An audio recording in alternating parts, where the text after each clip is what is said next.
Hello and what is shaking, everybody? It is time for the Wind Up Podcast, and I am your host, Mike of MTGA Wines. We are in the home stretch, people. We got this episode and one more before we enter 2025, a new year, a brand new season of the Wind Up Podcast that'll be coming your way.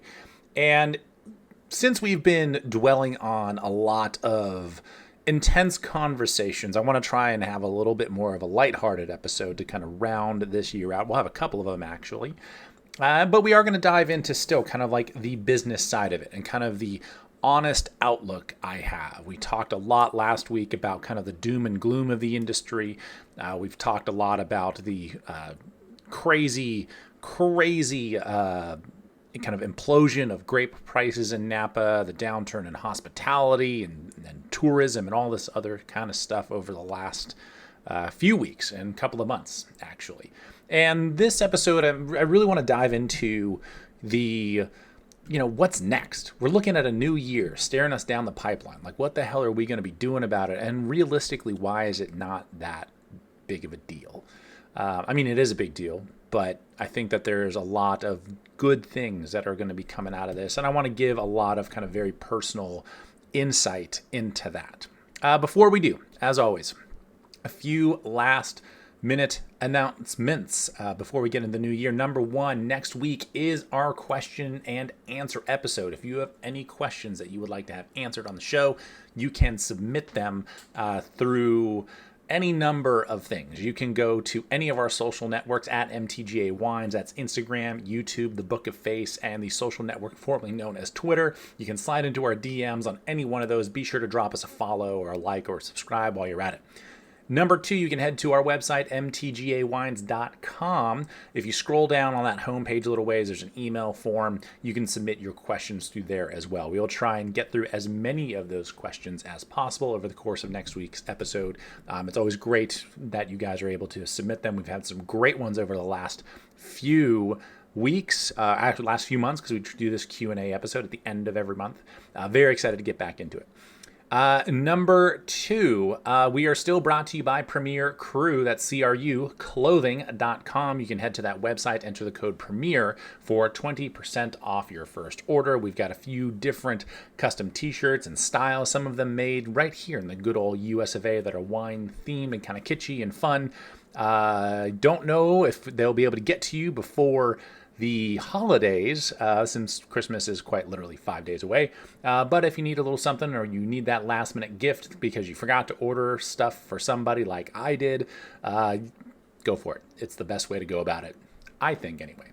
Remember, that's Premier Crew, cruclothing.com, using the code Premier during checkout to get 20% off that first order. Okay, let's just dive right into it, shall we? This is coming out actually on Thursday, December 19th. It'll be posted this afternoon. Yesterday, I typically release our episodes on Wednesday.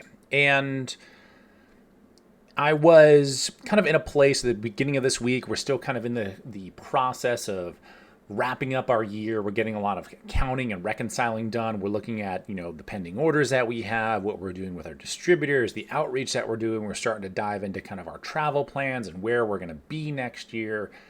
And given kind of the doom and gloom that we've posted and talked a lot about on this show, I was having a really hard time at the end of last week, kind of through the weekend and beginning of this week, seeing the forest through the trees. And it's moments like this when we're getting into kind of this slower time of year, as great as, this second half of 2024 has been, I think for many people, including ourselves in the wine business, it is still a very challenging year that we've had to deal with. To put that in perspective, this is probably going to be a little bit of an overshare, but the second half of this year, Q3, Q4, for us as a wine business, were the best two quarters we've had, or Q3, Q4 that we've ever had as a business. And despite that, we're still down in sales for the year. That tells you how bad the first half of this year had to be. If we've had kind of record-breaking stuff happen over the last, 6 months, and we're still down on the year, that's the craziness that's happened right now. And that's really, really kind of the main reason why I've had a hard time seeing the forest through the trees and trying to kind of figure out how the hell are we going to get into 2025? Because if we're, breaking records in terms of the number of bottles we've sold, the amount of dollars coming in through the fall, but we're playing all this catch up. Are we going to be able to catch up? This year was the first time that Brittany and I had to put a bunch of money back into the business just to be able to pay our bills. We're carrying credit card balances and things and just making payments until we get to our next wine club shipment. Like times are tight. And when you, of course, that just kind of exacerbates itself when you start looking through all your accounts, you start reconciling everything. You're like, Jesus, this is just so crazy. You still see all the bills that are going to be coming down the pipeline. We got a bottling run that we're planning for in February. It just never stops. And that is where kind of like this doom and gloom feeling, I think, is coming from.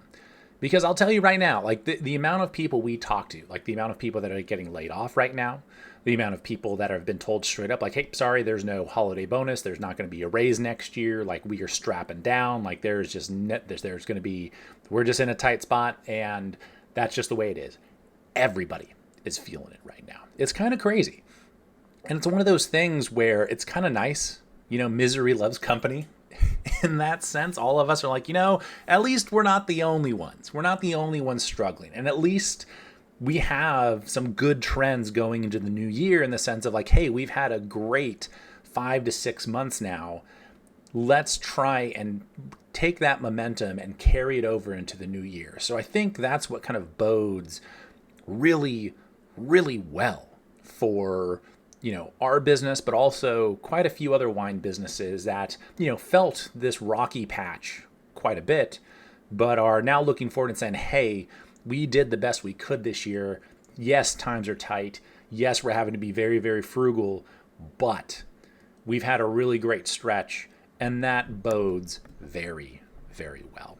So as much doom and gloom as there has been over the course of this last year, even 2 years.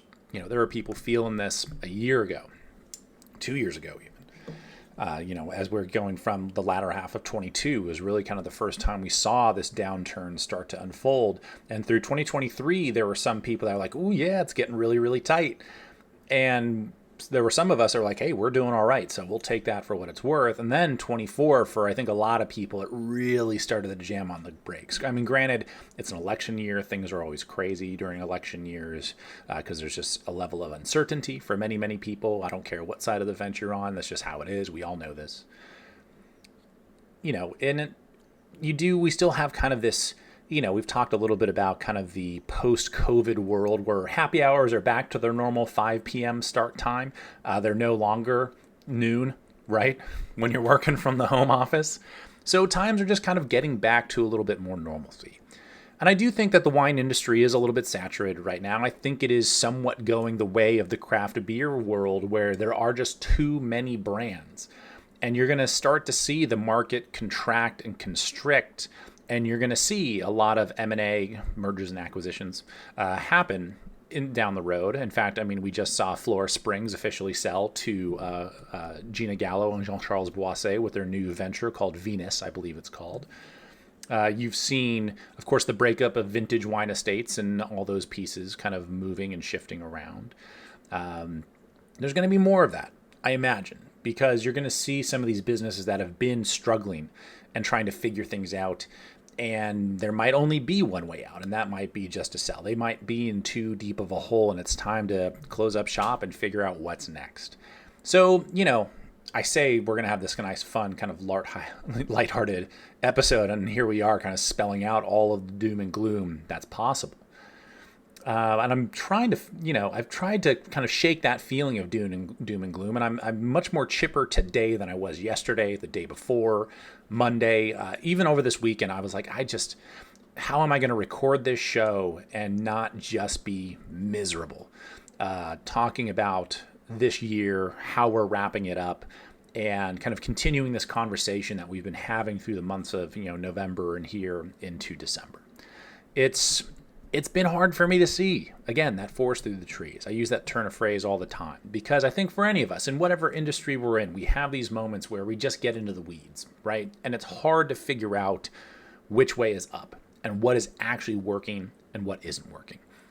And let me give you a prime time example of this, because this is one of those moments, and I think anyone who's owns their own business or practice or whatever has had these moments where things slow down, or you're uncertain, or money's tight, or whatever, you're trying to expand and you're going through these growing pains. And you have to be creative. You have to keep the door open. You can't just shut down and kind of stick to your guns. And that was something that we did this year, actually, with working with distributors again. It's been a long time since we've tried to get our wines out into restaurants and retail shops, just in Napa, much less around the country. And we've seen some great success in Texas and in the state of Missouri. It's been a very good time. Now, the downside of that, as many of you have heard me harp on over the course of this, episode, or a course of, different episodes, is that it's really tough for small producers to make the wholesale game and distribution make sense, right? Because we have to discount our wine so heavily, the margins just aren't there to make it make sense. But in a slow, tough year, cash in the bank is still cash in the bank. And I'll put it this way: had we not adjusted and said, hey, let's see if we can't get back out into some of these markets and sell some wine elsewhere, we would have gone under this year. Plain and simple. Had we not pivoted and made these adjustments and tried to sell wine through different avenues, MTGA would have rolled up shop this year. We would not have had any money to pay for our grapes, our barrels, and we would not have been able to get through the latter part of this year. And even then, like I mentioned earlier, we still had to put some money into the business just to kind of keep up with things. And as we look forward into the new year, it's like, okay, we're kind of behind the 8 ball here. What can we do next year to kind of capitalize on some of these things? What are some of the options? What can we do to kind of keep things moving forward in a positive direction rather than continue to exacerbate the issues that we've experienced over the last 12 months? And this is where I do get excited, because this is where you get to start throwing stuff at the wall. This is probably why I'm a little bit more chipper now than I have been over the last week or so, is quite simply because the opportunities are endless. Everyone's feeling it. There are a lot of us out here right now that are just still sticking to the, hey, a rising tide raises all ships. Let's do the best we can to support one another, and we're going to figure this out.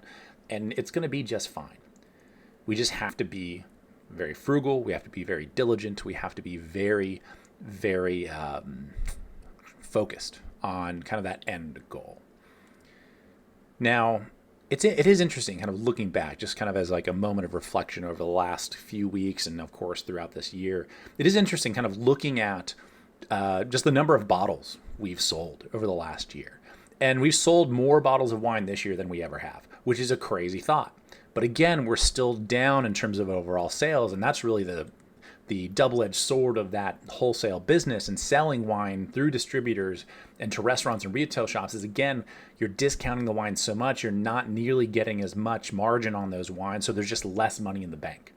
So that's tough. That's a tough thing to see. That's what really stuck it to me at the end of last week and through the week. And I was like, we've sold so much wine.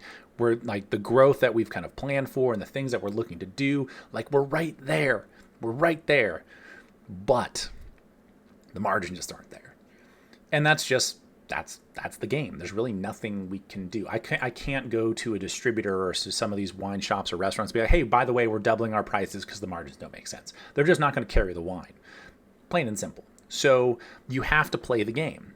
It's their game. It's their rules. If you're going to dive into it, you got to play it their way. And like I said, had we not done that, we wouldn't have had enough money in the bank anyway to pay our bills. So they were great opportunities when it was all said and done. As much as that dagger kind of hurt, it was like, hey, this is something that we can build on. And this is something that we can, create within kind of this facet of the wine business for ourselves and kind of make it our own and make it work for us. There are plenty of ways to go about doing this. And I think we've really been able to strategize, and kind of find this path, or this strategy, a good strategy, I should say, and find a good path to walk down to make it work for our business. And this is something that I think every single wine business right now is trying to do. Every single wine business is trying to sort this out. Some people are spending a lot more time on the road. I've had friends of mine that have been traveling nonstop throughout the entire fall, when normally you kind of have these peaks and valleys because you want to be here to host guests, in the tasting rooms, at the wineries, whatever the case may be. But so few people were coming to Napa over the last, 12 months that they're like, well, we got to go sell wine somehow. And those that didn't, those that couldn't kind of find ways to bring in revenue, some of those positions got axed. And those folks are now out of a job. We're seeing this kind of winter shakeup right now of businesses that are like, hey, we can't afford to keep you on full time. We're either going to have to furlough you or you're going to be laid off for now or whatever the case is. Maybe this position comes available or you're going to be going down to part-time instead of full-time. Folks are having to figure out ways to get through it. And some of it sucks. Some of it really does suck. But if any of these wine businesses, are doing half of the due diligence that we are in terms of trying to create opportunities, hopefully they'll be okay in the long run. And hopefully some of their employees will also be okay in the long run. I think, I'm rambling quite a bit because I'm still trying to kind of wrap my head around what the next steps are exactly. Because I feel as though this is still something that's kind of my gut instinct. I don't have anything that can kind of back this up, except for one reference point that I'll give you. But I always feel like the wine industry is inherently terrible at planning and preparing and adjusting what we do to kind of fit the current atmosphere and the current trends. The best case, this is something that I love seeing because the Napa Valley Vintners put out they did a big direct-to-consumer summit. I want to say it was down at Copia, down in Napa. So you had a bunch of wineries attend. They were kind of talking shop about, marketing and expanding some of these opportunities and trying to build on them. And inevitably the topic of social media comes up. And this is something I love it when it comes up in these conferences because it's hilarious. Because people are still arguing about whether or not social media and marketing in that way can be effective. And apparently people at this seminar finally realized that, hey, Instagram posts are meant to be really good, thoughtful, interesting posts. Maybe some are for the memes. And then your stories are more 24-hour quick flash in the pan, notifications. And you're like, you don't say. What's also funny about social media marketing is that people don't go there to be sold to. They go there to live vicariously and doom scroll and get a dopamine hit. They're not there for you to buy something. So you're just inherently trying to have a presence so you stay front of mind. It's quite literally, take any kind of take a funny Super Bowl ad. That's what social media marketing is. Yeah, there's a product involved. There's a product involved, but damn it, it made you laugh, and that was fun, right? Does anyone remember? This was years ago. This is probably 20 years ago now. Maybe not quite that much. But the 1 second Miller High Life commercial. There's got to be someone out there that saw it. I might be the only one. I don't know. It was only a second long. This was it was probably 17 years ago, 18 years ago, something like that. And it was quite literally it was when that big black dude was doing the commercials, and it was just stacks of High Life and a bunch of sparklers going off, and it was just High Life, and then the commercial ended. That was all. That was it. And you're like, that was hilarious. What was even better about that commercial is we had a buddy of mine that was waiting to see it and got up to go grab some more chips and guac or something and missed it. Oh, I was sorry, man, it was only 1 second. You missed it. I don't know what to tell you. But it was entertaining. Right? That's the point. It was entertaining, as many of these Super Bowl commercials are. And that's what social media is supposed to be. And for some reason, wineries still can't figure it out. It's been 20 years, people. Figure it out already. Okay? Gone are the days, unfortunately, of the MySpace and HTML coding that you could do and actually kind of learn part of a skill. But at least try and entertain some people. And also all the faux, fake photos of here's this beautiful portrait of the winemaker gently thieving or a wine out of a barrel or caressing the grapes. You're that's not at all what happens. You see my Instagram post from the last couple of days of when you accidentally turn a pump up instead of off. and wine goes everywhere because you created a geyser. That's what happens in cellars. And that's what people, oddly enough, like learning about, not so much just what product you're trying to sell them. Anyway, I digress. It's always funny seeing, it's why I don't go to these conferences anymore, because it's hilarious how behind the times people are in this industry. They just don't keep up with anything. And it's very, very insular. The wine industry tends to kind of set itself aside from every other consumer good, which is always very strange to me. Because the first place I look for new ideas, new marketing techniques, just new thoughts is outside of the wine industry. There's a lot of great tradition and a lot of cool things that the wine world has done. This is one of the reasons why we don't do ratings or reviews. We don't, post ads in any publications. The only thing we really do now is work with the Napa Valley Vintners and participate in some of their events around the country. We'll be doing Premier Napa Valley this year for wholesalers and restaurateurs and things. So there are some kind of more traditional marketing techniques and avenues that we do use, but for the most part, I try to ignore the overwhelming majority of that stuff because a lot of it's just being a stick in the mud. Zero progress, or very little progress, I should say. So when I'm feeling stressed and overwhelmed and I'm looking at the doom and gloom of the industry and seeing this conference of how laughable people's efforts are to try and stay relevant, it's like, okay, what is everyone else doing? Because if that's what they're doing and it's not working, we need to be doing something completely different. One of the big things was, of course, starting this show and just kind of talking shop and laying a lot of this stuff out there to hopefully have more of a back and forth conversation with people about the wine industry, its inner workings. And a lot of you have really kind of latched onto this business side of it, which I love talking about because typically we don't have a chance to. It's all the back end stuff that happens, behind the curtain. The Wizard of Oz is back there. You don't get to see him, but it does happen. A lot of it gets absorbed into kind of the romance of winemaking and the vineyards and the scenery and kind of this, constant vacation that you get to see through social media, right?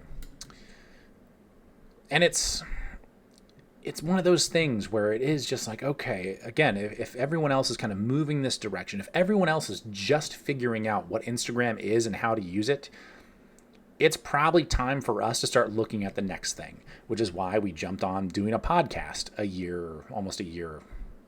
it been almost 2 years? Almost 2 years ago now, which is crazy to think.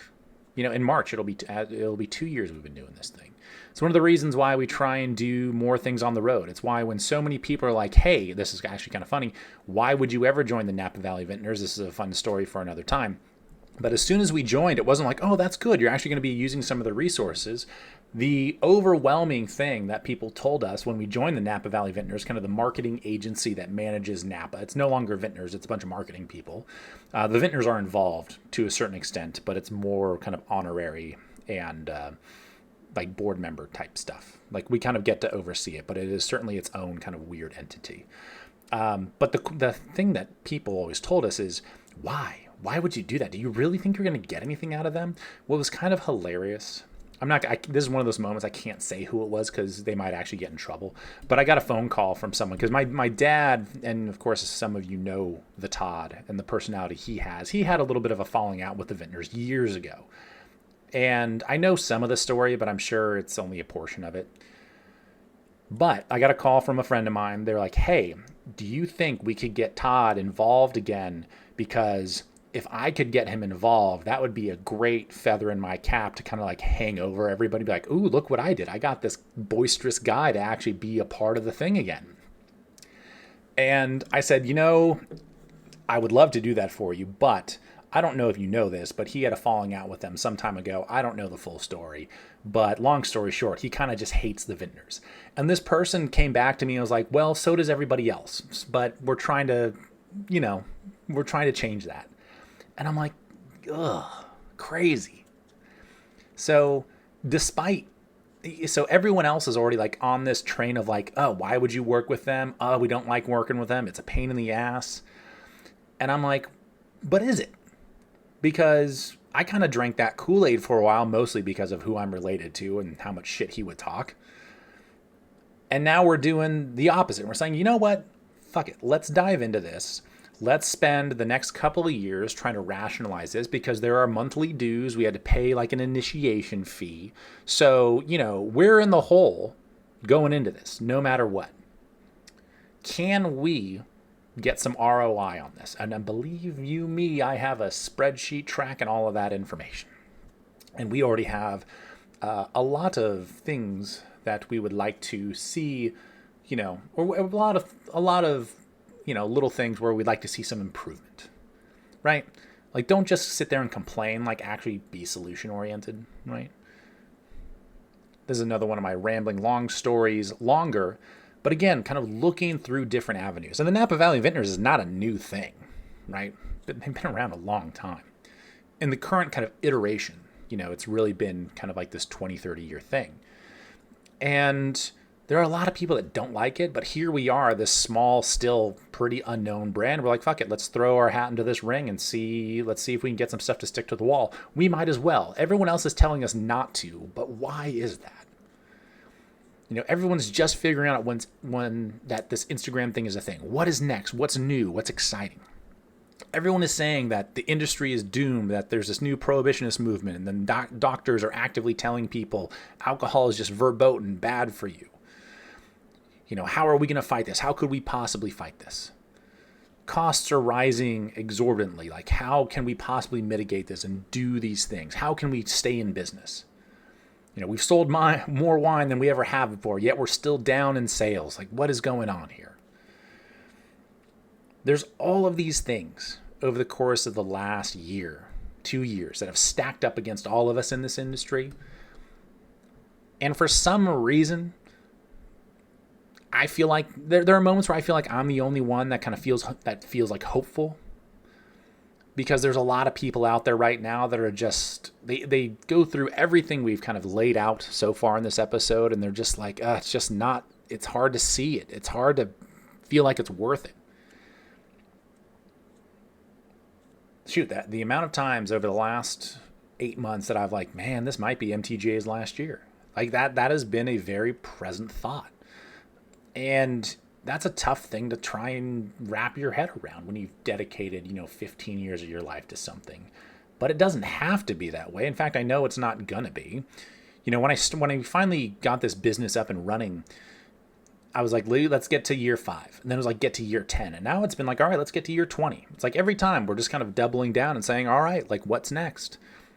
And we've had a lot of really great years. This is the first year in a long time that we've really had to struggle and buckle down. In fact, it's probably been like 6 years, since that point. Because 2019, even 2020, 1, 2, 23, 24 is the first year since 2018 that this was kind of a struggle, which is, we're very lucky.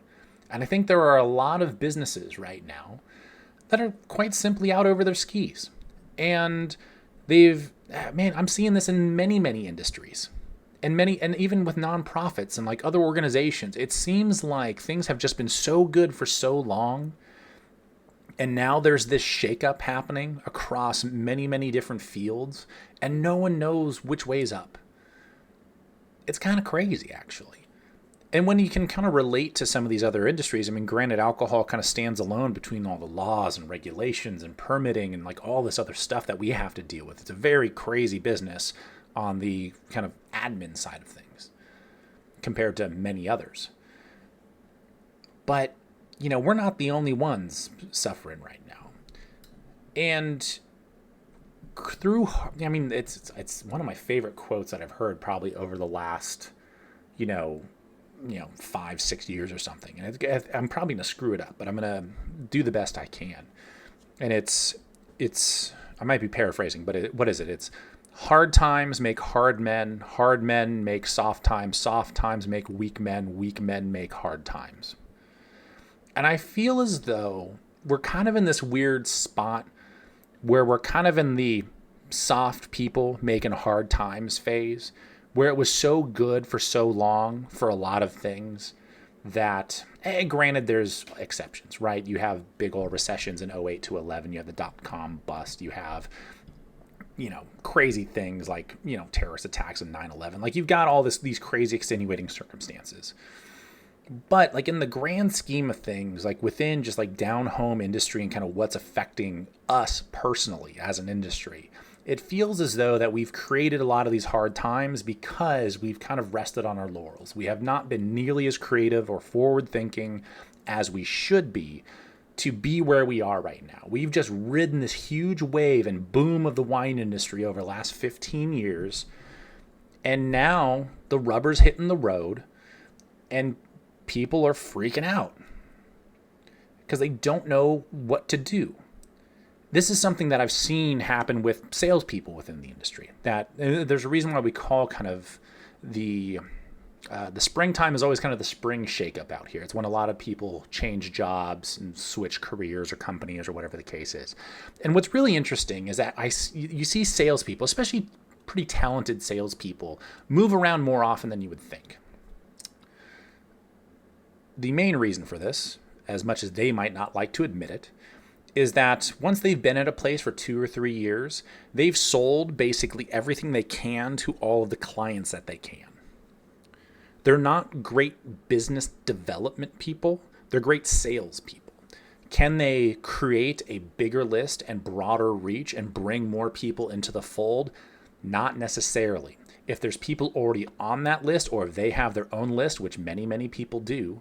In fact, it's something that I know plenty of salespeople that look to hire and they're like, hey, so who do you have on your list? What can you bring? Who is coming with you from whatever brands you've been with over the years? What clients are you in essence going to be poaching from them and bringing to us? That's a serious consideration. They're looking for new, fresh blood to sell, more wine to. But at a certain point that caps out. And if you're in charge of bringing new people into the fold and you don't know how to do that or you're not good at doing that, you end up with a lot of wine you can't sell. Man, and I've seen that happen over and over and over again.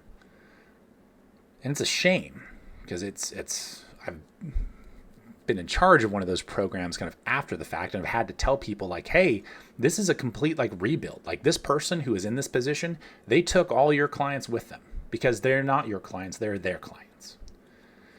And that sucks. But you wanted to make a big splash in the pan in terms of sales. You did that for 2 or 3 years. You got that money. It's time to move on and actually build this into something.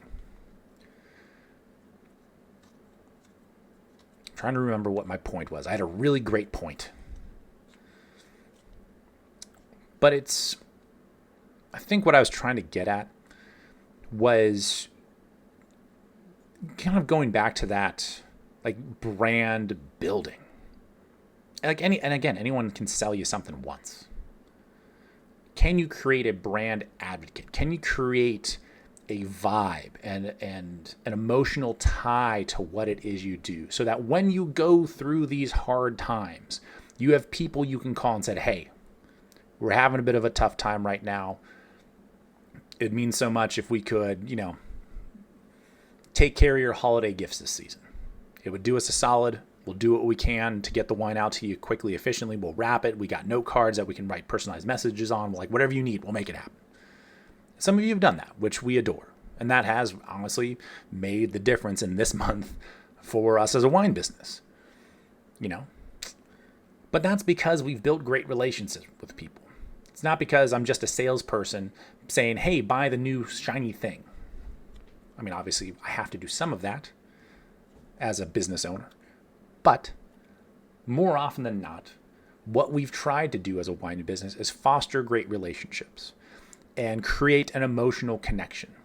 That way, people feel as though they actually belong here rather than feel like they are still kind of on the outside or the outskirts of the wine industry. That's always been kind of at the forefront of what we do. And so many places still kind of act as these gatekeepers of, oh, well, if you want this wine, well, we don't have that wine. I mean, we do, but you don't have access to it. You have to buy at least a case or a 6-pack of this wine, and then you have to be in the club for X amount of time if you want access to that. And, by the way, if you We would charge you a tasting fee normally. That's $150 a person. But if you buy a minimum of 6 bottles, then maybe we can consider waiving one of those. Like, it's just like there's so many people kind of like reverting right now to this really exclusive, like exclusionary kind of like mentality. And they're not looking forward to like, how do we build through this? Because, I mean, this is when you hit these tough years in any industry, it's a wall that's in front of you. Can you go around it? Can you dig a tunnel under it? Can you build over it? How do you get around it?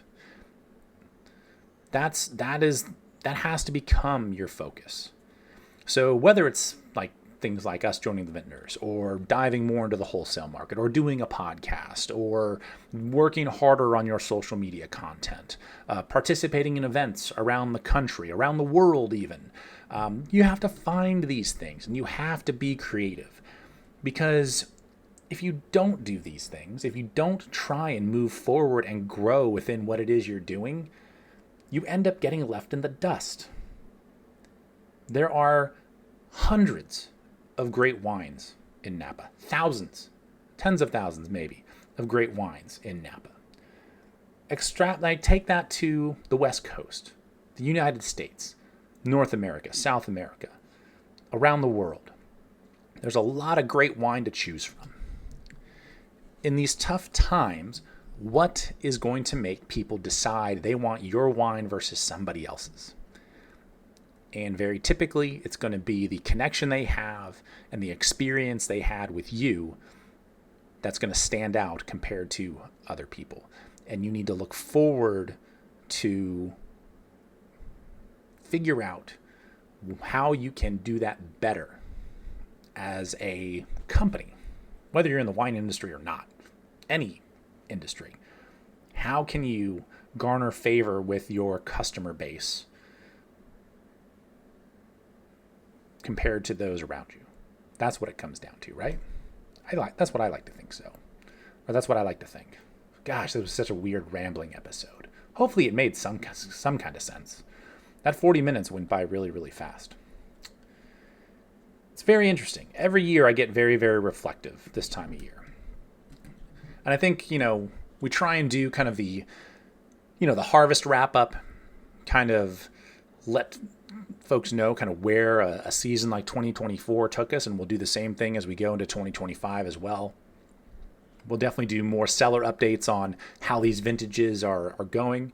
But I love talking about this business side of things and kind of the mentality that we as wine businesses, I think, need to embrace in terms of bringing more people into the fold, being more transparent, talking more shop, trying new things, trying to move forward, and not just keep looking back at how great things were.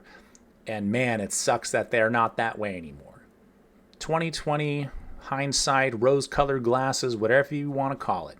That's a great way to lose focus and ensure that you miss out on the opportunities that are right in front of you. All right, that was probably the best wrap-up I've ever had. We're signing off with that. Oh, God, I got so excited I'm throwing things. Thank you so much for tuning in to the Wind Up Podcast. Oh, that was a lot to get off my chest. I appreciate you tuning in. That was a little bit more intense than I thought it was going to be. But it was a fun one. I had fun. Hopefully you had fun. Be sure to follow us on all of our social networks at MTGA Wines. That's YouTube, Instagram, the Book of Face, the social network formerly known as Twitter. Head to Premier Crew, that's CRUclothing.com for 20% off your first order. Be sure to like, rate, review, subscribe to the show, share it with your wine-loving friends. And last but certainly not least, for those of you that have questions that you would like to have featured or answered in next week's Q&A, you still have time to submit those with the Christmas holiday. Oh my gosh, that's going to be like right around the holiday, isn't it? That episode is going to get released on the 25th. I'll probably record it on the 24th, as a matter of fact. So you got a couple of days to submit your questions. Head to mtgawines.com, scroll down on that homepage to find the little email form. That way you can submit them, or you can slide into our DMs on any one of those social networks that I mentioned previously. Thank you all so much for the amazing support. I look forward to continuing this conversation as we get into the new year, as we're looking forward and seeing what is next for this amazing industry that, frankly, we all get to be a part of as wine lovers, makers, marketers, sellers, whatever the case may be, consumers. All of us get to be a part of this in some way, shape, or form, and we're all in this together. And man, I wouldn't want to be hanging out with anybody else. Have a great rest of your day, great weekend. Happy Christmas, holidays, Kwanzaa, Hanukkah was a while ago, Festivus, I think that's a thing. Y'all are the best. Love you. Mean it. See you next week.